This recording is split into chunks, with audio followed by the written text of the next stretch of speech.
Bonjour.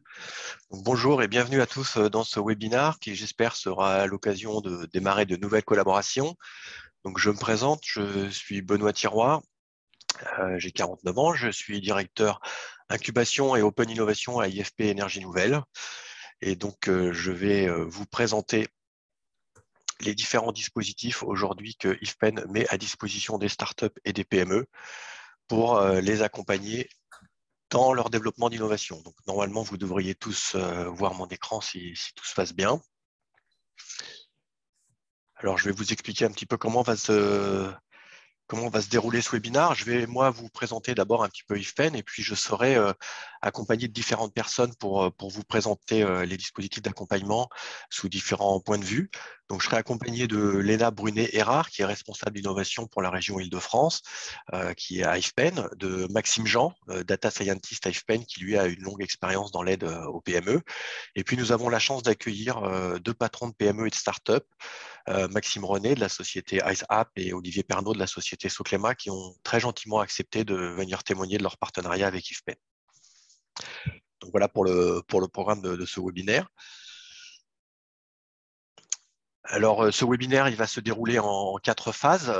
Tout d'abord, je vais vous parler assez brièvement, mais quand même un petit peu en détail d'IFPEN et puis de ses missions. Je pense que c'est important que vous sachiez qui nous sommes. Ensuite, on vous présentera les différents dispositifs que IFPEN met à disposition donc des startups et des PME pour les aider dans leur projet d'innovation. On vous présentera le déroulé d'un partenariat de manière très pratique, depuis la rencontre jusqu'à la commercialisation de votre innovation. Ça, c'est Léna Brunet-Hérard qui s'en chargera. Et puis, on passera à la phase témoignage. Alors, avant de rentrer dans le vif du sujet, je voulais juste vous dire que vous pouvez poser des questions à tout moment. Alors, les questions, il faut les poser via le chat. Le chat, vous y avez accès à travers la barre d'outils Zoom dans le bas de votre écran. Il y a un petit logo Q&R, questions-réponses. Vous cliquez dessus et vous pouvez poser les questions. Nous ferons le tri des questions en temps réel et nous répondrons aux questions après les interventions des différents intervenants. Donc, surtout, n'hésitez pas, je vous le rappellerai pendant la présentation.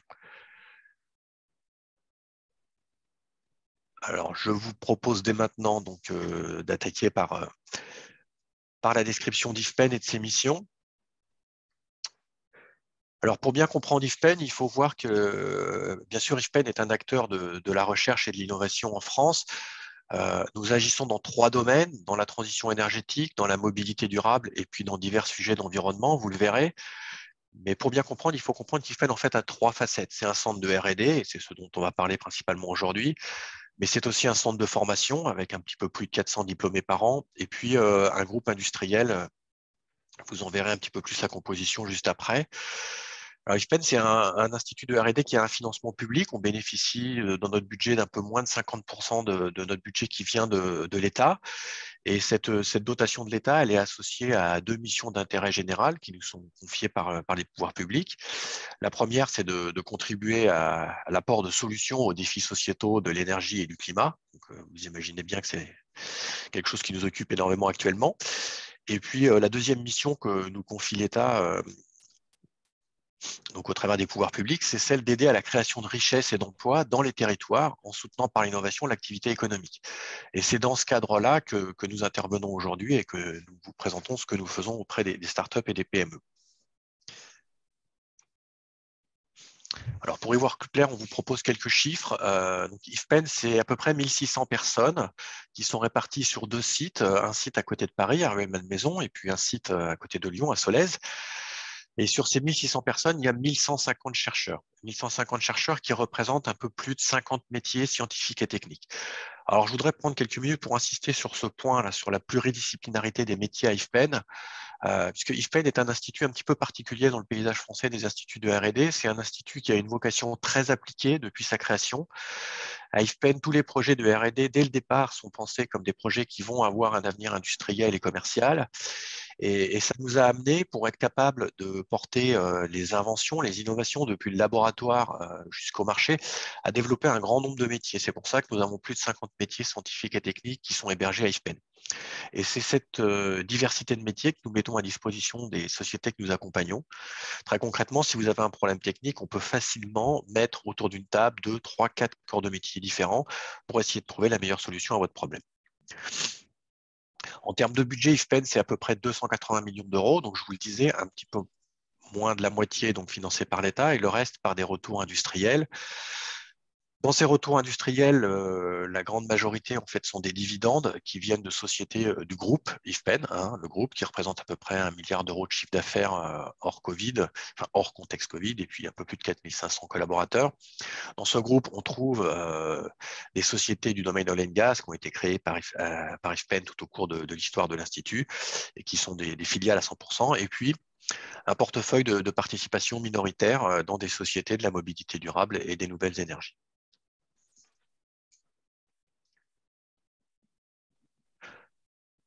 Donc voilà ce que je voulais vous dire pour IFPEN en quelques mots.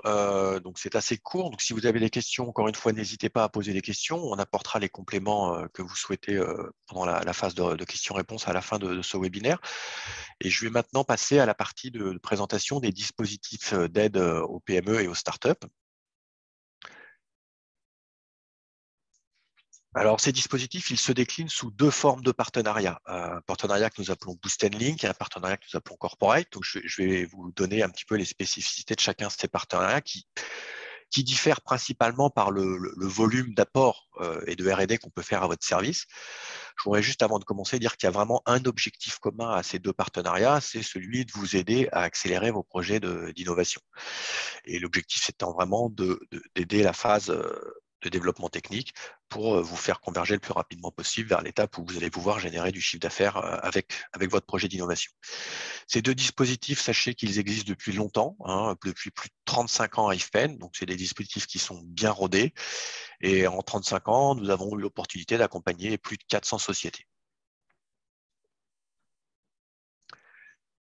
Je vais commencer par vous présenter le partenariat Boost and Link. Alors, le partenariat Boost and Link, c'est vraiment un partenariat qui est important pour nous parce que c'est celui qui nous permet d'aider le plus grand nombre de sociétés. Pourquoi? Parce que ce partenariat, en fait, il est très accessible. À partir du moment où vous avez un projet avec un besoin technique et que votre projet a un impact environnemental positif, vous pouvez postuler pour ce dispositif, et ce, quel que soit votre secteur d'activité. Alors, je veux vraiment insister là-dessus parce que, bien évidemment, IFPEN, on est considéré comme un acteur de l'énergie et de la mobilité. Et donc, parfois, les gens se restreignent en se disant, si je suis un acteur du vêtement, de la chaussure, de la cosmétique, IFPEN ne va pas naturellement venir m'aider. Eh ben, ce n'est pas du tout comme ça qu'il faut regarder les choses. En fait, à partir du moment où votre problème technique, on peut y contribuer, on peut y répondre parce qu'on a les bonnes compétences. Et à partir du moment où votre projet a un impact environnemental positif, eh bien, quel que soit votre secteur d'activité, vous pouvez postuler à ce dispositif. Autre point très important de ce partenariat, c'est le partage des risques. Dans ce partenariat, IFPEN s'engage à vos côtés en partageant les risques financiers liés à votre projet d'innovation. Alors, comment ça se passe? Eh bien, si vous avez un besoin technique et qu'on s'entend sur un programme de travail pour y répondre, on va opérer les travaux dont vous avez besoin sur nos fonds propres. Et vous nous rembourserez uniquement lors de la phase de commercialisation de votre innovation, donc uniquement en cas de succès. Donc, si c'est ce modèle qui est retenu, on est dans un véritable partage des risques, puisque nous ne faisons pas appel à votre trésorerie pendant la phase risquée du développement d'innovation. Et vous nous remboursez donc lors de la commercialisation. Donc ça, c'est un dispositif avec un format qui, je pense, est assez unique dans le paysage des dispositifs d'aide aux PME et aux startups en France. Autre point sur ce partenariat, au-delà de l'aspect technique, on peut aussi vous accompagner dans le dépôt de brevets. On y reviendra un petit peu plus tard, mais c'est quelque chose qu'on fait régulièrement pour aider les sociétés avec qui nous sommes partenaires à mettre des barrières donc à leurs concurrents et à préserver leur avance. Alors, monsieur René de la société ISAP, qui va témoigner un petit peu plus tard dans ce webinaire, a bénéficié de ce type de partenariat et pourra vous donner son point de vue. Le deuxième type de partenariat que l'on met à disposition des sociétés, c'est le partenariat que nous appelons Corporate. Alors cette fois-ci, ce partenariat, il est réservé aux sociétés qui innovent sur un segment de marché qui est considéré comme stratégique pour IFPEN. Alors qu'est-ce que ça veut dire un segment de marché stratégique pour IFPEN? C'est un segment de marché sur lequel nous-mêmes à IFPEN, nous développons une technologie pour répondre à un besoin bien identifié. Et s'il se trouve que la société partenaire et IFPEN avons une vision convergente sur le besoin de développer une technologie pour un besoin particulier, et si on a envie de faire ce développement ensemble, eh bien, on peut s'engager dans ce type de partenariat. L'avantage de ce type de partenariat pour la société accompagnée, c'est que IFPEN ne se met pas de limite dans le volume de R&D que l'on peut engager au service de la société partenaire. Dans le partenariat précédent, on dépasse rarement 200 000 euros d'opérés. Dans le partenariat corporate, il n'y a pas vraiment de limite. On peut aller bien au-delà. On peut aller jusqu'à plusieurs millions d'euros dans certains cas. Il faut bien comprendre que c'est un partenariat qui là est forcément du coup dans la durée et donc sur des sujets où il y a vraiment une convergence de vues. Autre point important pour ce partenariat, si c'est un besoin pour la société dans son développement, FPEN peut contribuer en apport en capital lors d'une levée de fonds ou d'un accroissement de capital, donc en apportant une participation minoritaire à la société. Cette participation est toujours minoritaire, elle est en général assez limitée puisqu'elle est toujours inférieure à 1 million d'euros. Et point important sur lequel je veux insister, parce que je sais que beaucoup de sociétés ont des besoins de financement, l'apport en capital qu'IFPEN peut faire est toujours associé à un partenariat de R&D. Voilà, nous ne sommes pas un pur player du financement, donc nous ne finançons pas des sociétés sans qu'il y ait un partenariat R&D de type corporate qui nous lie. Voilà, encore une fois, si vous avez des questions pour plus de détails, on y reviendra à la fin. Alors, si vous êtes intéressé par le partenariat corporate, vous vous demandez très certainement quelles sont les thématiques qui sont stratégiques pour IFPEN. Alors, je vais essayer ici de vous en donner une vue assez rapide. Je ne vais pas rentrer dans le détail, évidemment, des 150 projets d'innovation qui sont ouverts à IFPEN actuellement, mais je vais vous donner un petit peu les grandes thématiques sur lesquelles nous travaillons dans au moins 3 de nos 4 priorités stratégiques que sont la mobilité durable, les énergies nouvelles et l'environnement. Alors, sur la mobilité durable, nous travaillons à l'électrification des véhicules, quelle que soit leur taille. Et nous travaillons à la fois sur les motorisations et les stockages d'énergie. Nous travaillons sur des technologies en lien avec la mobilité connectée, avec les motorisations à haut rendement, qu'elles soient avec des carburants classiques ou du carburant hydrogène. Sur les énergies nouvelles, il y a toute une diversité de sujets sur lesquels nous sommes engagés. La production de biocarburants, la chimie du végétal, donc tout ce qui est extraction de molécules chimiques biosourcées, la production, la purification du biogaz, les technologies en lien avec l'éolien offshore, en particulier les technologies d'éolien flottantes, les technologies de stockage d'énergie, stationnaires ou embarquées, et puis capture et valorisation du CO2. Dans les domaines de l'environnement, ce qui nous mobilise aujourd'hui, c'est principalement 3 grands thèmes. Le recyclage autour des plastiques et des métaux, les technologies de dépollution de l'air, en particulier tout ce qui touche aux émissions gazeuses industrielles, et les technologies de traitement des effluents aqueux. Voilà, si vous êtes acteur dans ces domaines et que vous souhaitez être partenaire avec IFPEN, nous vous mettrons en contact avec les responsables de programmes de R&D dans ces domaines qui, eux, discuteront avec vous de l'intérêt mutuel de collaborer et de la meilleure forme de partenariat. Donc voilà pour ce qui est de la description des partenariats. Donc encore une fois, je rappelle, n'hésitez pas à poser les questions dans le Q&A en bas de l'écran. Je vais maintenant donner la parole à Léna. Donc Léna est responsable Open Innovation pour la région Île-de-France. Donc je dirais que toute l'année, elle met en place et suit des partenariats de ce type. Donc elle est très bien placée pour vous décrire en pratique comment ça se passe depuis la rencontre avec un patron de PME jusqu'à la commercialisation d'une innovation. Donc voilà, Léna, je te donne la parole et je te rends le contrôle de l'écran. Bien, merci Benoît pour cette présentation des dispositifs et cette introduction. Donc, effectivement, moi, je suis Léna Brunera. Je fais partie de la direction incubation Open Innovation dont Benoît est directeur. Et je suis responsable Open Innovation pour la région Île-de-France. Donc, je vais rentrer dans le détail du parcours des PME et des startups dans le cadre des partenariats Boost and Link. Donc là, je pense que vous devez voir mon écran. Voilà. Donc, tout d'abord, voilà, le parcours, la prise de contact, elle se fait souvent dans les salons de l'innovation. IFPEN est présent dans de nombreux salons type Polytech, Rendez-vous Carnot, TechInnov, dont nous sommes partenaires, Hello Tomorrow, pour lequel nous avons remis un prix. Et cette prise de contact peut se faire aussi par l'intermédiaire des écosystèmes d'accompagnement d'accompagnement de sociétés innovantes avec lesquelles nous nouons souvent des partenariats. Nous faisons partie d'ailleurs du réseau des incubateurs Green Tech Innovation coordonnées par le ministère de la Transition écologique. Et ces rencontres peuvent avoir lieu à n'importe quel moment de l'année. Donc, au cours d'un ou deux premiers échanges, on essaie de voir s'il peut y avoir une concordance entre le besoin R&D de la société et la disponibilité des compétences AIFPEN pour y répondre. Si c'est le cas, on passe alors à une phase d'instruction. Cette phase d'instruction, elle a pour but d'évaluer le projet selon le dossier selon différents critères. Donc, le projet de la société, la valeur ajoutée de la technologie qu'elle propose, le degré d'innovation. Nous regardons également le marché, on vérifie que le besoin des clients a bien été compris par la société. Nous regardons aussi des aspects concurrentiels et réglementaires. Enfin, les atouts de la société, on va regarder la viabilité de la société, apporter le projet au niveau de l'équipe dirigeante. On regarde les atouts de l'équipe R&D et puis la stratégie de commercialisation envisagée également. Donc, la phase d'instruction, pour la phase d'instruction, c'est également le moment où on réunit le panel d'experts, de référents techniques IFPEN par rapport aux besoins, aux verrous exprimés par la société. Et au cours de ces réunions, on va définir un programme de travail sur mesure et qui répond aux besoins de la société. À ce stade des discussions, en général, on a souvent signé un accord de confidentialité. Et donc, une fois qu'IFPEN a affiné la connaissance du projet, a établi un programme de travail, on réunit un comité d'engagement qui est convoqué. Ce sont à peu près 4 personnes à IFPEN. On va challenger le projet et décider de l'opportunité de proposer un contrat.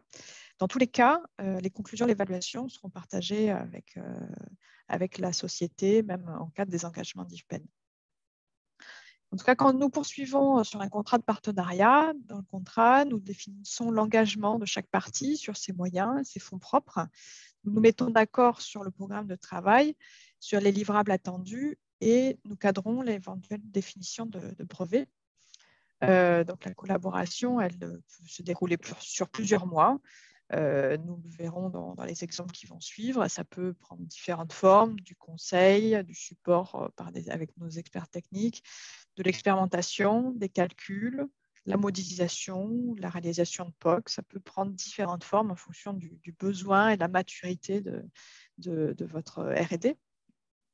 Au démarrage de la collaboration, on va officialiser l'engagement auprès de la société par des communications sur notre site web, sur les réseaux sociaux et dans la presse également, et à chaque étape clé également, ainsi qu'à l'aboutissement du projet pour mettre en valeur les avancements. Et à l'issue de la collaboration, IFPEN, par contre, laisse la société finaliser son développement, si besoin, et gérer la commercialisation, l'innovation, dont elle a de toute manière l'entière exclusivité d'exploitation sur son domaine. Et c'est lorsque le produit est commercialisé que la PME va commencer à rémunérer la part des travaux avancés par IFPEN jusqu'à atteindre un montant qui est de toute manière plafonné, et c'est calculé sur un pourcentage du chiffre d'affaires. Donc, regardons un peu les compétences que IFPEN peut mobiliser. Ces compétences peuvent toucher à des domaines très variés et qui sont décorrélés des marchés stratégiques d'IFPEN que Benoît a pu vous présenter précédemment. Alors, sans rentrer dans le détail, je vous laisse découvrir un peu ce panel de compétences. Il peut toucher à nos cœurs de métier qui sont la chimie, la catalyse, les moteurs, les géosciences, le scale-up aussi. Souvent, on répond à des problématiques de scale-up pour aider les sociétés. C'est une expérience qu'on a acquise de par notre proximité avec l'industrie. Et on peut aussi faire appel à des compétences plus transverses comme les mathématiques appliquées, le contrôle avancé, l'électronique ou les sciences du numérique. Donc, voilà, il faut, quand vous avez une problématique, venez nous en parler parce que voilà, on aura ainsi une meilleure idée des compétences qui peuvent, périphériques à vos compétences qui pourront vous aider dans votre développement.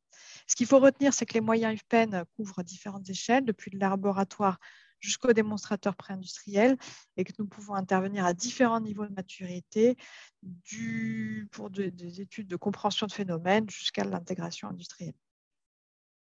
Voilà, je vais maintenant vous donner 2 exemples de partenariats récents pour illustrer les propos qui seront complémentaires des témoignages de M. René et Pernod. Alors, ce sont 2 exemples sur des des domaines différents et des compétences différentes. Donc, d'abord, la société Naturamol, c'est une PME industrielle qui est basée en Isère et qui a comme activité la production d'ingrédients naturels pour les parfums, les produits cosmétiques. Donc, c'est une société qui comptait un peu moins de 10 personnes en 2019 et un chiffre d'affaires essentiellement tourné vers l'international. Naturamol a fait appel à IFPEN en 2019 dans le cadre d'un accompagnement Boost and Link pour répondre à une problématique de séparation de principes actifs qui était très peu décrit dans la littérature. Donc, l'objectif, c'était de proposer des solutions de séparation de ces molécules selon un cahier des charges établi par Naturamol. Donc, le projet a été scindé en plusieurs phases. Il y a d'abord une phase de diagnostic, parce qu'il y avait peu de données dans la littérature, donc il s'agissait un petit peu de vérifier la faisabilité de l'extraction sur la base de bibliographie, de calculs et de premiers tests d'orientation. Ensuite, une fois que cette faisabilité a été vérifiée, il y a une étude technique plus poussée qui a été mise en place pour maximiser les performances jusqu'à la centaine de mètres cubes et préparer l'extrapolation. Donc, pour cela, des tests sur des colonnes de distillation de tailles différentes ont été réalisés à l'IFPEN. Enfin, dans une dernière étape, l'IFPEN a accompagné Naturamol dans sa prise de décision d'investissement et de construction de dispositifs industriels sur la base de recommandations de fournisseurs et de technologies. Donc, sur ce projet, IFPEN a pu apporter son expertise en distillation, opération sur laquelle certains de nos chercheurs avaient une longue expérience, notamment appliquée au domaine de la pétrochimie et de la chimie biosourcée. Au final, c'est une collaboration dont nous sommes très contents et qui vit toujours puisque des discussions sont encore en cours sur différents sujets de R&D. Et voilà, le deuxième exemple que j'aurais à vous présenter, celui de la société Ciel et Terre dans le domaine du solaire. C'est une société qui a développé un concept de centrale solaire flottante qui est baptisé Hydrelio. C'est en 2011 qu'IFPEN et Ciel et Terre ont établi leur partenariat et à l'époque, le dispositif Hydrelio était en phase de prototypage. Hydrelio, c'est un système composé de flotteurs en plastique, en PEHD, qui supportent des panneaux solaires qui doivent être reliés entre eux. Et IFPEN a participé au design des pièces de liaison en ayant recours à la modélisation. Des tests mécaniques ont également été réalisés pendant 10 mois afin de valider la résistance mécanique de ces liaisons, en tenant compte des contraintes liées à des conditions climatiques extrêmes que pouvait subir la plateforme. Donc, cette étude a également donné lieu à un brevet et a permis une très forte croissance de la société qui s'est développée à l'international. Donc, je vais maintenant rendre la parole à Benoît qui va vous parler de la gestion de la propriété intellectuelle dans les partenariats Boost and Link. Merci Léna. Voilà. Voilà, merci Léna. Donc avant de passer au témoignage, je vais vous donner un petit peu quelques détails sur les éléments, sur la contractualisation et la propriété intellectuelle. C'est un sujet sur lequel on a toujours beaucoup de questions, donc on sait que c'est un point important pour vous. Donc par anticipation, on va essayer de vous apporter quelques réponses et puis on pourra en rediscuter plus tard. Donc tout d'abord, le contrat. Quand on a rencontré une société et qu'on s'est mis d'accord sur un programme de travail pour répondre à son problème, on souhaite bien sûr démarrer le plus vite possible. Donc pour nous, il est important que le contrat finalement soit rapide dans sa mise en place. C'est pour ça qu'on a essayé d'avoir un contrat qui soit simple et standard et que la signature, la contractualisation et la signature puissent se faire rapidement. Donc on a ce contrat qui a été optimisé au cours du temps, qui est bien adapté à la contractualisation avec les petites structures. Il est, comme je le disais, relativement standard, mais il garde aussi une certaine forme de flexibilité et on est régulièrement amené à l'adapter pour s'adapter aux besoins de la société ou aux spécificités du projet.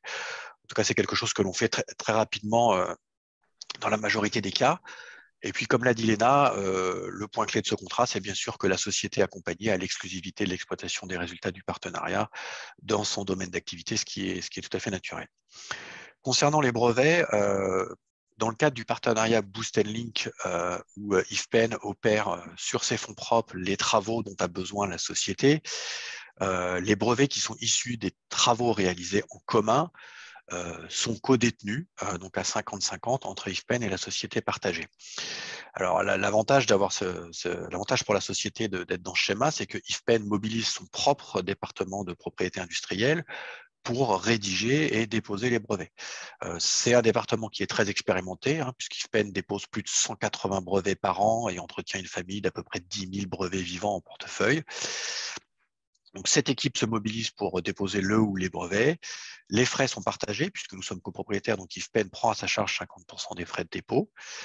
Et puis, si la société le souhaite, elle peut racheter sa quote-part de brevets à prix coûtant une fois qu'elle nous a remboursé les travaux de R&D que nous avons opérés pour elle. Donc, c'est en général après un certain temps lors de la phase de commercialisation, ou ça peut aussi se réaliser en anticipation d'une levée de fonds, si la société s'engage à nous rembourser la R&D lors de la levée de fonds, puisque certaines sociétés ont besoin de cette indépendance en termes de propriété industrielle pour finaliser leur levée de fonds.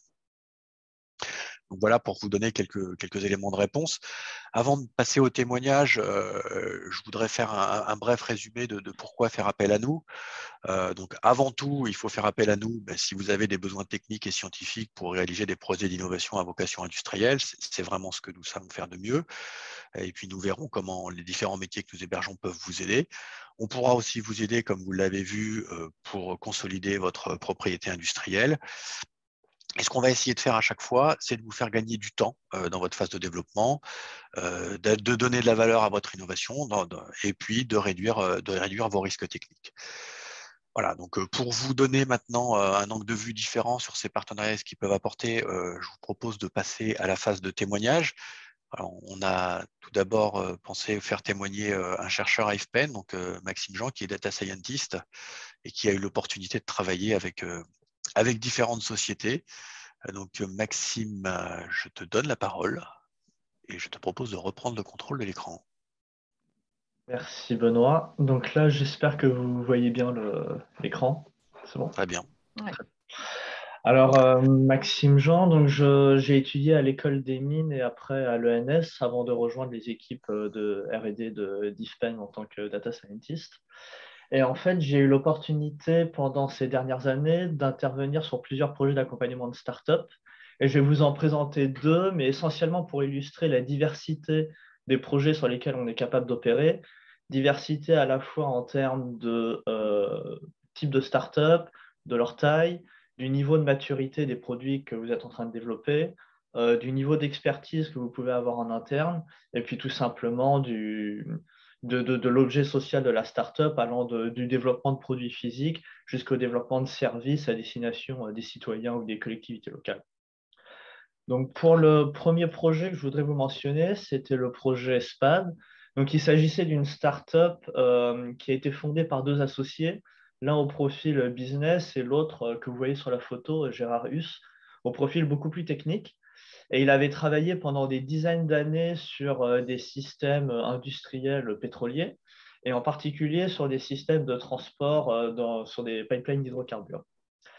Et il a une connaissance extrêmement poussée de ces systèmes-là et avait pu développer l'intuition que les systèmes déjà en place de protection des pipelines contre des phénomènes de corrosion pouvaient être la base d'un nouveau système de détection d'événements ponctuels d'agression du pipeline. Donc ça, c'était l'intuition initiale qu'il avait, mais après, il fallait être capable de réaliser un premier prototype. La startup n'avait pas forcément en interne les bagages théoriques qui lui permettaient de formaliser le problème d'un point de vue mathématique. Ils avaient un problème physique et il s'agissait absolument de le formaliser mathématiquement dans un premier temps. Donc du coup, ils ont fait appel à nous. Et notre partenariat nous a permis de leur apporter principalement trois choses. Premièrement, un cahier des charges fonctionnel pour le système d'acquisition de mesures physiques à installer sur les pipelines. Ensuite, ce système fait des acquisitions de signaux. Il s'agissait d'écrire ensuite des algorithmes qui permettaient de traiter ces signaux pour pouvoir faire une détection d'événements. Et enfin, le plus important, c'était la définition d'un plan de campagne expérimentale qui allait leur permettre de caractériser la précision du système dans des conditions réelles d'utilisation. Donc ça, c'est le genre de collaboration qui sont extrêmement enrichissantes pour les deux partenaires, à la fois pour les équipes d'IFPEN, parce que ça nous permet de compléter notre culture générale sur des systèmes industriels en activité, Et du côté de la startup, ça leur permet de bénéficier d'un bagage théorique qui était indispensable dans ce cas-là pour pouvoir mener à bien leur projet. Donc ça, c'était un premier projet que je voulais vous présenter. Et un deuxième, c'était donc un partenariat avec GeoVélo, la compagnie des mobilités. Donc c'est une start-up française un petit peu plus avancée en termes de taille, qui propose des services dédiés aux cyclistes, essentiellement via une application smartphone de navigation. Finalement, ce type d'entreprise collecte des traces GPS, ce qui peut être assez fréquent pour d'autres applications. Et il s'agissait pour IFPEN d'être suffisamment créatif pour pouvoir proposer et réussir à construire des éléments différenciants pour GeoVélo vis-à-vis de la concurrence qui pourraient aussi collecter des traces utilisateurs. GeoVélo a deux principales sorties, donc ça peut être d'une part s'adresser directement aux cyclistes pour leur proposer des services, et d'autre part agréger toutes ces informations et les présenter dans des tableaux de bord à destination des mairies et des collectivités locales. Pour cette deuxième partie, d'autres startups peuvent le faire également, et on ne voulait pas se limiter uniquement à la représentativité de la communauté de GeoVélo, qui forcément sera biaisée et pas nécessairement représentative de l'intégralité des cyclistes. Mais ce n'est pas parce que la communauté n'est pas représentative qu'on ne peut pas dire des choses qui sont intéressantes du point de vue de l'intégralité des cyclistes et pas juste de cette communauté biaisée. Donc le premier projet, c'est celui que vous avez à l'écran. C'était de se dire, finalement, dans les téléphones, on a d'autres informations que la trace GPS. Peut-être ce sera intéressant d'utiliser les informations du capteur accéléromètre qui est embarqué dans tous les téléphones. Et de notre côté, on a écrit un algorithme embarqué que GeoVélo a embarqué dans les téléphones qui permet de collecter, d'agréger et d'envoyer ces données de vibration qui sont extrêmement bruitées vu que le téléphone peut se trouver dans différentes situations. Et après, dans le cloud, on a un autre set d'algorithmes qui permet de réconcilier toutes ces informations qui peuvent être contradictoires afin de caractériser l'état de la voirie sur l'ensemble d'une commune. Et là, je vous ai mis à l'écran une image qui montre la robustesse, c'est-à-dire la répétabilité de l'estimation qu'on a faite. Donc, en fait, ce sont deux estimations de la qualité de route qui ont été faites à partir de deux sous-ensembles de données, de deux sous-ensembles d'utilisateurs disjoints de la communauté de GeoVélo. Donc, on voit finalement que bien que j'utilise des données qui viennent de différents individus de chaque côté, j'arrive à faire une estimation suffisamment répétable. Donc, là, notre collaboration, elle se décline en trois morceaux. Un algorithme embarqué dans le téléphone avec les contraintes des smartphones, un algorithme dans le cloud, et puis des tableaux de bord à destination des mairies qui permettent de leur transmettre ces informations-là.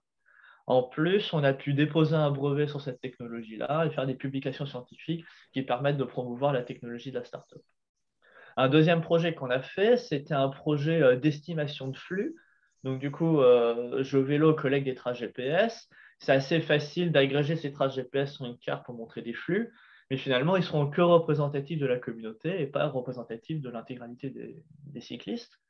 Mais on a d'autres sources d'informations. Donc, on va avoir les traces GPS de GeoVélo, mais sur la commune de Paris, c'est les points blancs que vous avez sur la carte. On peut aussi avoir une cinquantaine de points de comptage fixes sur l'infrastructure. Et là, on a développé un algorithme qui permet de fusionner ces deux sources d'informations et de faire une estimation des flux, cette fois-là non biaisée, pas représentatif que de GeoVélo, mais représentatif de l'intégralité des cyclistes. Et donc, en haut, vous voyez l'estimation des flux, et en bas, vous voyez l'incertitude qu'on a sur cette estimation de flux. Vous voyez que les compteurs sont en blanc, et plus on est loin des compteurs, moins on est sûr de l'estimation. Donc là, de même, on récupère des données de la startup, et on les agrège, on les réconcilie et on propose des tableaux de bord. Et cette fois-là, on a à nouveau déposé un brevet pour protéger la propriété intellectuelle. Voilà, donc ça, c'était un deuxième projet qui est radicalement différent du premier. Le premier, c'était vraiment la production et le design d'un système physique de mesure. Le deuxième, c'est beaucoup plus avec des compétences sociologiques et communautaires, basées sur une technologie crowd-sensed, c'est-à-dire que beaucoup d'utilisateurs vont partager leurs données, et ça va être dans l'agrégation de ces données qu'on va pouvoir dire quelque chose d'intéressant sur l'ensemble de la communauté. Voilà. Merci beaucoup, Maxime, pour ces exemples très intéressants. Donc, maintenant, on va passer au témoignage de Monsieur Pernaut de la société Soclema. Donc, Monsieur Pernaut qui est le dirigeant de la société Soclema avec qui nous avons eu la chance de collaborer pour développer un beau produit qui est vraiment un cas de diversification puisque la société Soclema est une PME déjà bien établie avant que nous commencions à collaborer. Monsieur Pernaut, je vais vous laisser partager votre écran et prendre la parole. Merci. Bonjour à toutes et à tous.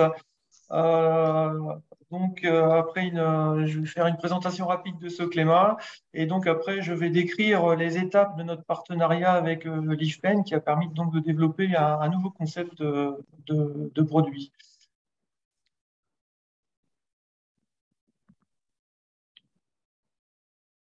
Le partage marche très bien. Pardon? J'ai dit le partage marche bien. Bon. Le partage marche bien, par contre, je n'arrive pas à changer mes diapos. Alors, je vais changer de principe. Je crois que ça va être plus. Voilà. Donc, la société Soclema est une TPE de 8 personnes implantées à l'ouest lyonnais. Notre principale activité est liée au domaine de l'énergie et plus particulièrement liée aussi au gaz naturel. On s'est recentré sur l'activité gaz naturel. Donc, ce marché, on l'a divisé en deux parties. Ce que j'appelle le gaz naturel conventionnel, ce sont les autoroutes de gaz qui sont en Europe et dans le monde. Je veux dire par là les gros pipes de gaz naturel haute pression qui ont un maillage vraiment très dense que le grand public ne connaît pas, mais qui existe. On le voit parfois dans la campagne avec des petits chapeaux qui sont le long de ces pipes de gaz naturel. Et il y a aussi donc les stockages. Donc des stockages immenses qui vont permettre de compenser la consommation en hiver et c'est des stockages aussi stratégiques en cas de défaillance d'un fournisseur. En France, il y a typiquement la Norvège, la Russie, l'Algérie qui nous fournit du gaz et donc ça pourrait compenser une défaillance d'un de ces fournisseurs. Alors, on a aussi un deuxième marché qui est les gaz renouvelables. Ces gaz renouvelables, c'est très important et moi, j'ai donné vraiment une impulsion au niveau de Soclema sur ce marché puisque, bien sûr, l'ADEME avait fait une étude disant que la France était capable de fournir son gaz à l'aube de 2050. Donc, c'est typiquement l'avenir pour la société Soclema et c'est donc sur des sujets techniques qu'on doit travailler sur le biométhane, sur les gaz de synthèse, le power to gas, qui est l'introduction d'hydrogène dans les pipes. Alors, qu'est-ce qu'on fait en fait, Soclema, dans ce marché du gaz naturel? Notre métier de base, c'est de faire l'échantillonnage. Et donc, on intervient directement dans ce qu'on appelle la qualité du gaz. Alors, la qualité du gaz, c'est ce qui va permettre au gaz que vous recevez chez vous de bien faire tourner votre chaudière, votre four, votre gazinière, et également très important pour les industriels, les gros consommateurs de gaz naturel. Et en fait, on a développé récemment aussi une activité sur l'odorisation du gaz naturel. Il faut savoir que le gaz de base ne sent pas, donc ce qui est bien sûr dangereux s'il y a des fuites de gaz. Donc on injecte en fait un produit qui s'appelle le THT, qui est conçu et fabriqué principalement par le groupe Arkema. Et ce produit qui est d'origine soufrée donne cette fameuse odeur de gaz et qui donne une sécurité, bien sûr, en cas de fuite. Alors, notre clientèle, bien sûr, sont tous les grandes infrastructures gazières. Vous voyez parfois à la télévision Engie qui fait d'ailleurs des interventions publicitaires sur les énergies renouvelables. Et donc, GRT Gaz dépend bien sûr d'Engie, c'est le transporteur de gaz en France, mais il y a bien sûr Gazprom en Russie, Fluxys en Belgique, ils sont très nombreux en Europe. Nos clients sont bien sûr les fabricants d'analyseurs, puisque la qualité gaz, à la fin, se fait grâce à des analyses bien précises. Et nous, on vient alimenter ces analyseurs en conditionnant le gaz naturel, le filtrant, enlevant l'humidité, etc. Et bien sûr, les sous-traitants, puisqu'en fait, les grosses installations gazières sont faites par des grands groupes tels que Eiffage et Actemium. Au niveau de Soclema, nos atouts, c'est bien sûr un niveau d'exigence élevé, puisqu'on est considéré comme fournisseur stratégique, sachant que la qualité du gaz, c'est la condition sine qua non pour une livraison et un fonctionnement des installations. Et en plus, on travaille sur des installations à très haute pression, donc qui demandent des connaissances techniques particulières. J'ai la chance d'avoir une équipe très motivée et surtout très compétente techniquement, et ceci aussi grâce à beaucoup de formations continues que nous pratiquons à Soclema. Nous avons également un réseau international, des fournisseurs aux États-Unis principalement, mais aussi à Singapour, donc une porte ouverte vers l'Asie, et des clients dans toute l'Europe, donc ce qui nous permet des connaissances techniques variées sur les réseaux de gaz européens. Alors comment on est amené à contacter l'IFPEN et quelle est l'origine du projet? Alors en fait, on est beaucoup sur le terrain, en fait, très opérationnel, et donc le contact avec les techniciens sur le terrain nous faut remonter des problématiques, des besoins, des améliorations sur les réseaux gaziers. Et donc, ça nous donne des idées je dirais, de développement de produits. Alors, ces idées de développement de produits, en fait, elles sont quelque part dans un tiroir à Soclema, elles sont là, elles pourraient servir, mais malheureusement, pour une TPE de 8 personnes, c'est compliqué d'avoir le temps de développer ces idées, de les valider techniquement, de voir la faisabilité et de développer toutes ces solutions techniques qui sont là dans ce tiroir. Et Soclema faisant partie d'un pôle de compétitivité dans le Rhône-Alpes qui s'appelle Accélera, nous avons eu une réunion avec eux, puis on a discuté justement de ces différentes idées qu'on avait. Et directement, Accélera nous a dit, mais vous devriez contacter l'IFPEN, puisque d'après nous, il devrait être capable de vous aider sur vos différentes idées de développement produit. Donc c'est ce qu'on a fait. Bon, j'ai pris contact avec la direction Open Innovation de l'IFPEN, et donc on a eu un premier meeting. Alors, ce premier meeting est très important parce qu'il va jeter les bases de notre collaboration. Il y a donc une présence commerciale et technique, donc 2 personnes qui sont venues au niveau de l'IFPEN. On a présenté la société Soclema, nos atouts, nos connaissances techniques, nos marchés, donc sur quoi on était impliqués. Puis l'IFPEN donc, la personne commerciale a présenté les possibilités de partenariat et qui comprenait justement la mise en place d'un brevet qui, pour moi, est une des phases les plus importantes aussi du partenariat avec l'IFPEN. Alors, de notre côté, on a montré nos projets. On a sorti de notre tiroir les quelques idées qu'on avait de développement technique. Et c'est là où la présence, je dirais, technique de l'IFPEN est importante, qu'il y ait un ingénieur qui soit présent et qui écoute bien justement nos développements techniques, tout simplement pour faire un choix. Et un choix qui va faire en sorte que, je dirais, les compétences techniques de l'IFPEN matchent bien avec notre demande au niveau de notre projet. Et donc, ce qui permet de faire une prévalidation et de choisir un projet pour faire un partenariat avec l'IFPEN. Donc, rapidement, il y a un certain nombre d'étapes. En fait, déjà, la première chose, c'est qu'on va signer un accord de confidentialité entre Soclema et l'IFPEN. On retient une idée, en l'occurrence, c'était l'odorisation du gaz, mais à très faible débit. Alors pourquoi cette idée? C'est qu'aujourd'hui, il n'y a pas de solution existante, il y a beaucoup de soucis sur le terrain et ça va typiquement dans notre orientation marché vers les gaz renouvelables. L'idée, c'était d'utiliser, je vais être un peu technique, un masse-flot de précision au lieu de doser avec une pompe doseuse. Et donc la problématique, c'était ce masse-flot arrive à doser des très faibles quantités de produits, mais malheureusement, il est très sensible à l'environnement, des vibrations, etc. Donc, il fallait pouvoir trouver un moyen d'isoler ce mass flow. Et bien sûr, la problématique, c'était de trouver une solution pour ce marché, mais rester compétitif, bien sûr, parce que l'objectif à la fin, c'est donc de vendre ce produit et qui permet un développement de la société. Alors, le prérequis, nous avons établi un cahier des charges très complet avec les débits, les pressions, c'est-à-dire tout ce qu'on voulait, je dirais, obtenir avec ce nouveau système et cette nouvelle solution. Et bien sûr, on a signé un accord de partenariat avec l'IFPEN. Donc, on peut dire qu'à partir de ce moment-là, on avait démarré notre projet de collaboration. Alors, la solution, donc les ingénieurs de l'IFPEN, en suivant notre cahier des charges, effectué des tests sur un banc d'essai qui correspondait parfaitement, je dirais, à notre demande. Et donc, ils ont mis au point et validé un système avec, je dirais, plusieurs boucles de fluide et de pression et qui ont permis de solutionner et de trouver un système permettant d'odoriser à très faible débit. Le livrable, c'était un dossier très complet. Là, j'insiste vraiment sur ça, puisque ce dossier a été très utile pour le montrer à nos partenaires gaziers, aux transporteurs, et montrer la faisabilité justement de cette solution. Ce qui a été très intéressant aussi, c'est que nous avons invité ces partenaires à Soclema donc, pour présenter cette solution. Et donc, une personne, un ingénieur de l'IFPEN, est venu à cette réunion pour présenter ce dossier.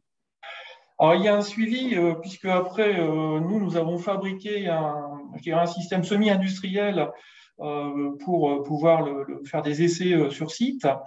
Et donc, également, un ingénieur de l'IFPEN est venu, je dirais, pour valider en fait que ce système semi-industriel était parfaitement opérationnel.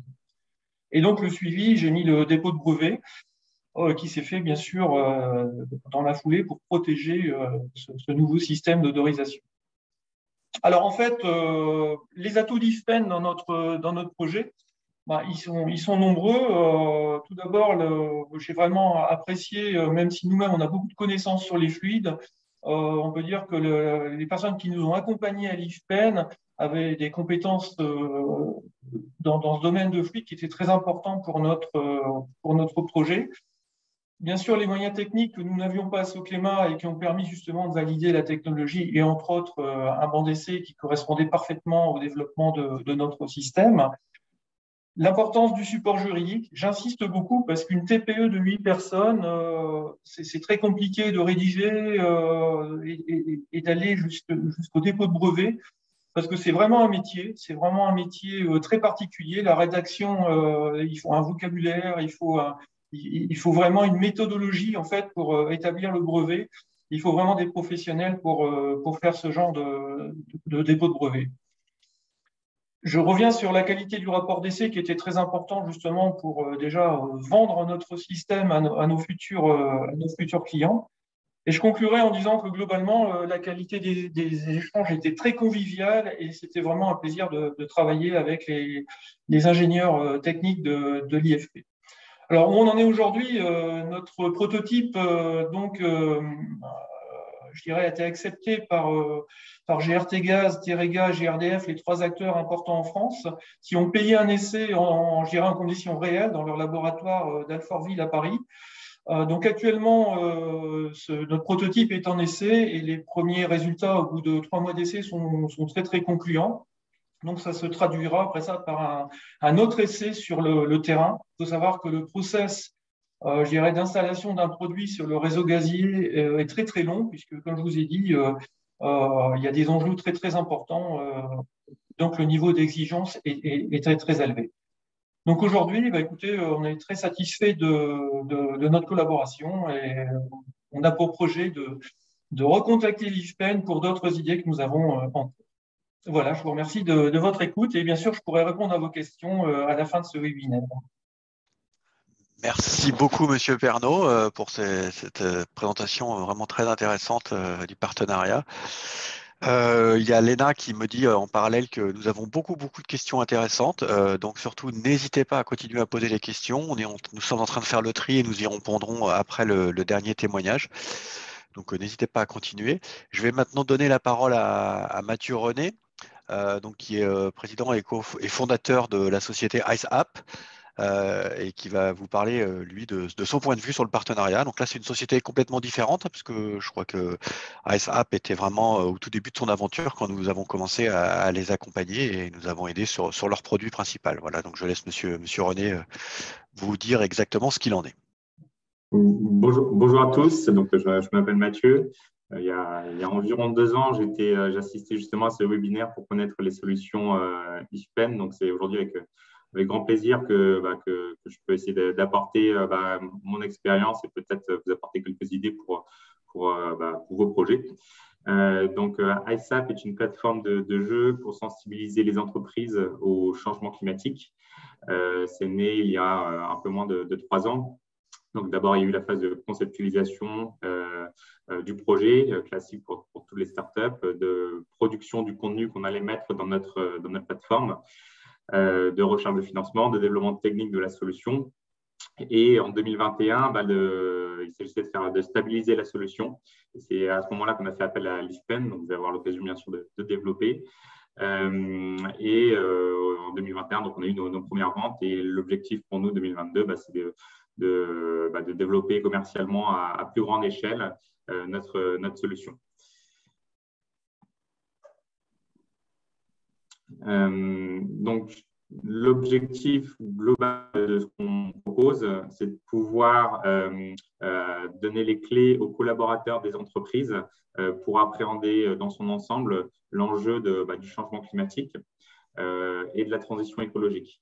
Alors, pour les secteurs notamment qui sont fortement challengés aujourd'hui par le changement climatique et où l'aspect réglementaire des choses devient de plus en plus présent. Et donc, pour toutes ces entreprises-là, il y a un vrai besoin, on va dire, de conduite du changement pour expliquer aux collaborateurs pourquoi les directions qui sont prises, les nouvelles stratégies qui sont prises sur le long terme s'en trouvent modifiées. Donc, nous, on intervient dans ce cadre-là.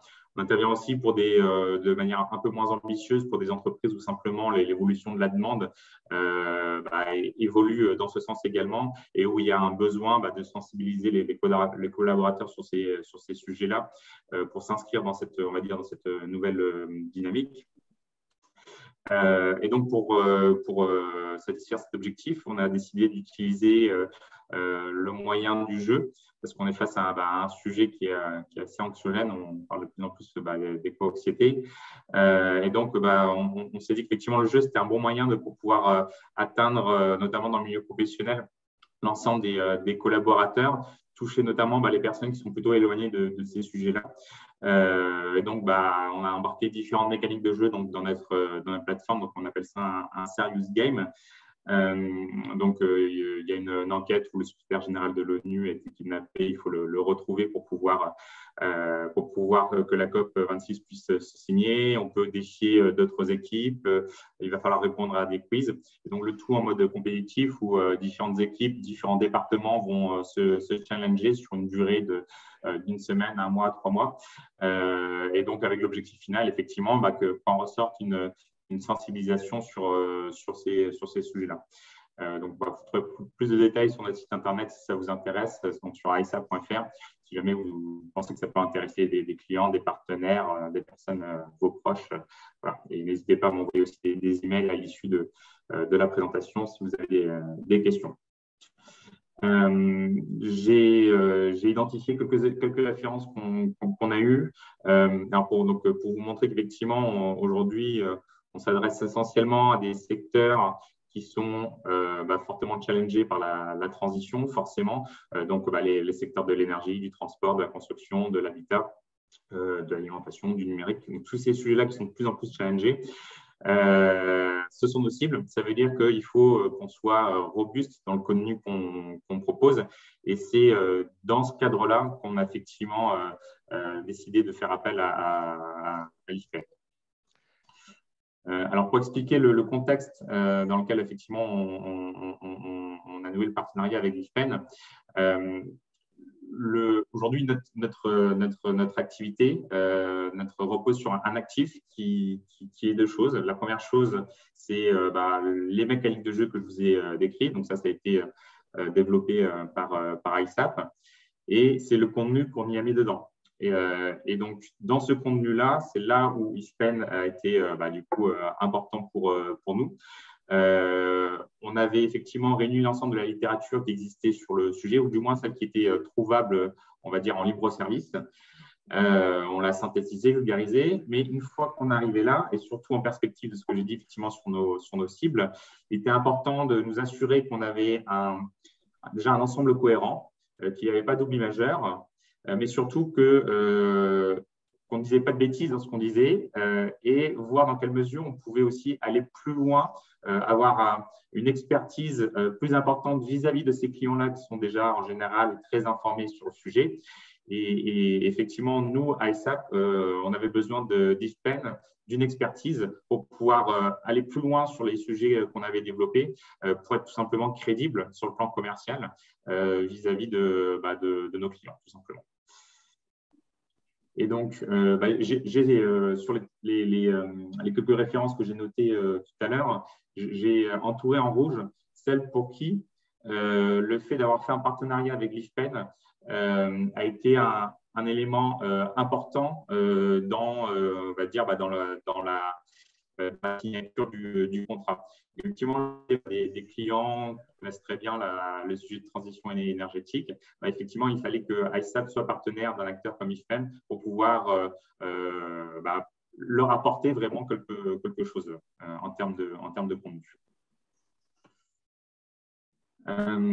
Si on regarde effectivement comment ça s'est passé de manière très concrète, on a eu nos premiers échanges à partir de janvier 2021 donc avec l'IFPEN. 2 mois plus tard, on déposait un dossier, donc juste avant un comité d'engagement. Celui-ci a validé notre dossier. On a travaillé avec différentes personnes de côté IFPEN.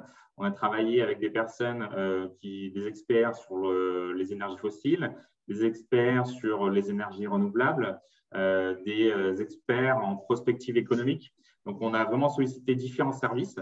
Donc, ce qui pouvait peut-être complexifier un peu la gestion du projet. Et en réalité, ça s'est passé de manière extrêmement fluide.